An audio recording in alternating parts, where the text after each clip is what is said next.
राम राम। आज की इस वीडियो में हम श्रीमद् भगवत गीता के अध्याय 4 ज्ञान कर्म संन्यास योग का श्लोक 10 संस्कृत उच्चारण और हिंदी अर्थ सहित देखेंगे। यह नित्य पठनीय श्लोकों में अंतिम श्लोक है जिसे महाराज जी ने हम पर कृपा करके प्रसाद रूप में बताया। पहला चरण वी, व की मात्रा यहाँ पर बड़ी ई की है तो आपको लंबा खींचना है। वी त में मिक्स किया, वी त। रा ग में मिक्स करेंगे, रा ग। फिर भ और य दोनों अक्षर पूरे, दोनों में मिक्स करेंगे, भ य।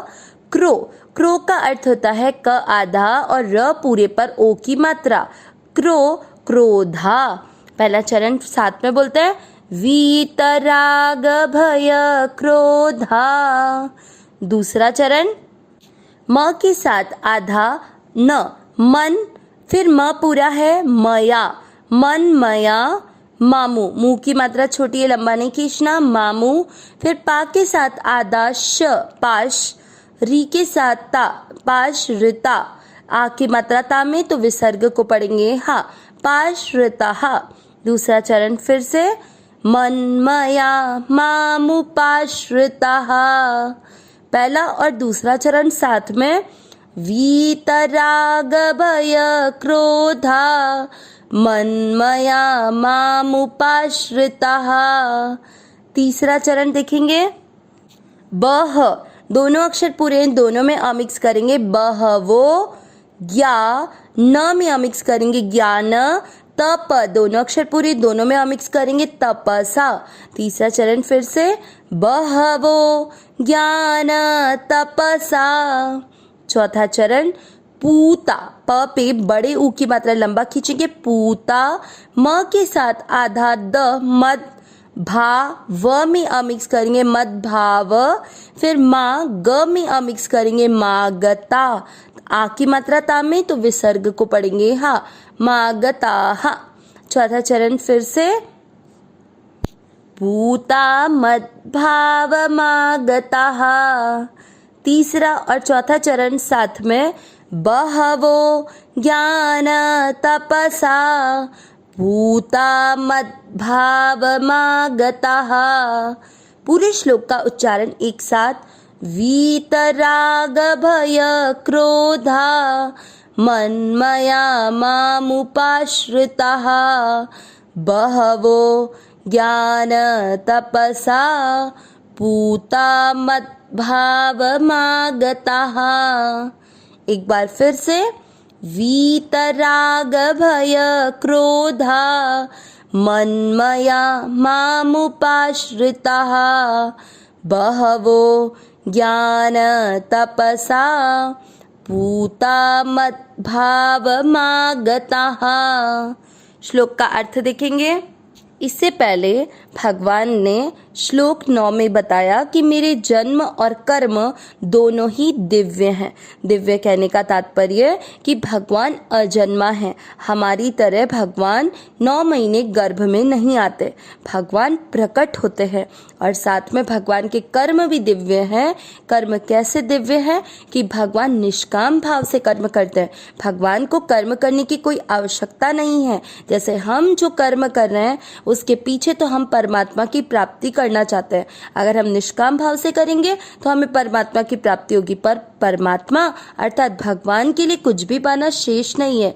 फिर भी वे कर्म क्यों करते हैं? कि हमारे लिए आदर्श स्थापित हो सके और हम उन कर्मों के अनुसार अपने जीवन में कर्म कर सके। तो भगवान के जन्म और कर्म दिव्य है। इनके दिव्य कर्म को और दिव्य जन्म को जानने वालों के क्या लक्षण होते हैं उसको भगवान इस श्लोक 10 में बताएंगे। वीत, वीत यानी सर्वथा रहित। राग, राग, हमको राग किसी चीज से कब होता है कि ये चीज हमें अच्छी लग रही है। और चीज माने नाशवान पदार्थ।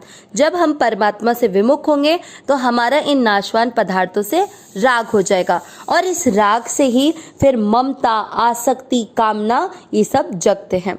अगर वो कामना यानी जो इच्छा हमारे मन में पैदा हुई वो पूरी हो जाती है तब तो ठीक है, लेकिन जब वो पूरी नहीं होती तो हमें क्रोध आता है।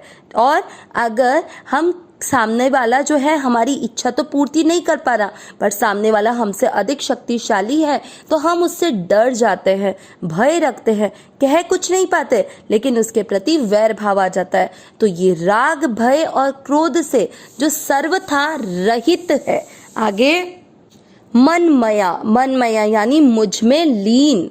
आगे मामुपाश्रिता, इसमें दो शब्द है, माम प्लस म पे जो ऊ की मात्रा उपाश्रिता, माम यानी मुझ पर, उपाश्रिता यानी आश्रित हुआ। बहवो बहुत से भक्त, ज्ञान तपसा यानी ज्ञान रूपी तप से, पूता पवित्र हुए, ज्ञान रूपी तप से पवित्र हुए बहुत से भक्त। आगे मदभाव, मदभाव यानी मुझको, मागता, इसमें जो मदभाव में मागता का जो म है उसको जोड़ेंगे तो मदभावम यानी मेरे को, और म में जो आ की मात्रा जोड़ी उससे बन गया आगता यानी प्राप्त हो चुके हैं। तो पूरा अर्थ क्या निकला कि राग, भय और क्रोध से सर्वथा रहित, मुझ में तल्लीन और मुझ पे ही आश्रित बहुत से भक्त ज्ञान रूपी तप से पवित्र हुए मेरे को प्राप्त हो चुके हैं। तो भगवान को प्राप्त करने के क्या क्या लक्षण हुए कि जो राग यानी नाशवान पदार्थों से प्रेम ना करे, उनको अपना ना समझे, ये सब नाश होने वाले ऐसा समझे। तो जो इस राग से रहित है, भय से रहित है, जब आपका राग ही नहीं होगा तो किसी प्रकार की कोई ममता कामना रहेगी नहीं, इसलिए भय और क्रोध आने का सवाल ही नहीं उठता। तो राग, भय, क्रोध से जो पूरी तरह से रहित है, जो भगवान में ही तल्लीन है, उसके लिए ये संसार केवल परमात्मा का स्वरूप है। हर जगह केवल परमात्मा ही दृष्टिगोचर है और भगवान का ही उसको जो एक आसरा, एक बल, एक आस विश्वास, वो केवल किसके लिए? परमात्मा के लिए है। तो इस तरह से अपने ज्ञान रूपी तप मतलब अपने विवेक का सदुपयोग करने वाले बहुत से भक्त भगवान को प्राप्त हो चुके हैं और हम भी इन सभी लक्षणों के द्वारा परमात्मा को प्राप्त हो सकते हैं। अविनाशी सहज सुख राशि, हे नाथ हे मेरे नाथ, मैं आपको भूलूं नहीं। नारायण नारायण नारायण नारायण।